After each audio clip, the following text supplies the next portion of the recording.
All right, so what did I do to this telly? What did I do to this telly? So I think one of the most perfect combinations, if it's not the perfect guitar, it's as close to the perfect guitar as you possibly can get.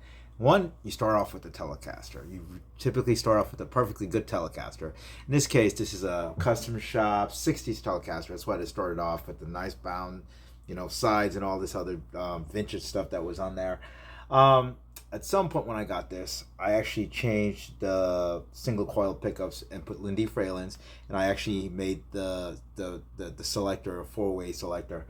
But I was always something missing for me, because I think the perfect telly is the telly with a humbucker pickup. Let's put it that way. So one of my favorite tellies is my Nash Telecaster with the, I think not Lindy Fraylins, but Lawler Imperial pickups in there and stuff. So I got to thinking I'd like to do the same thing or something similar to this telly. So basically, this is a 57 classic pickup.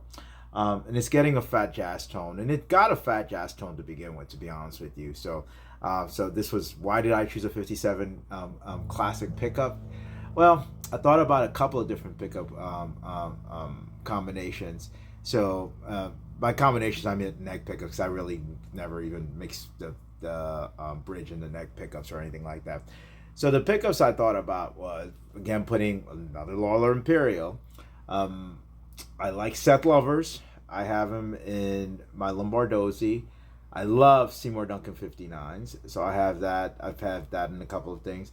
I thought about trying a couple of different things from Bare Knuckles or Mule. I forget what they're called, that kind of stuff. Definitely was not going to put Ron Ellis pickups in there. I wasn't going to buy $700-800 pickups. I think those things are overrated. That's me personally. I also tried, what's that, throwback pickups. I thought the vintage sounding pickups were too bright for the sound that I was after. And so I said, hey, and Ed Bickert, when he changed his Tele, he put a 57 classic pickup, and it's a classic combination. So you get a nice warm tone out of that. I'm going through my Princeton reverb with a little bit of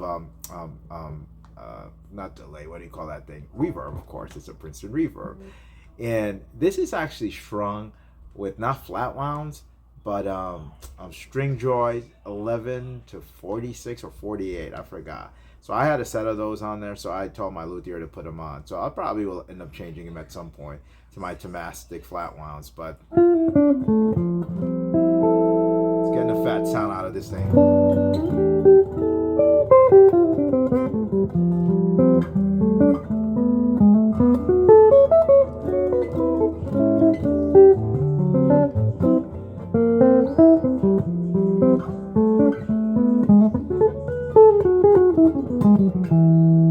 Let's hear how it sounds a little bit with my fingers.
So strings got it settled in. I got to get used to the sound a little bit, but as you can tell, I think it's a nice one. It's a good combination. So all right then, thank you again for watching. As usual, practice, practice, and practice some more.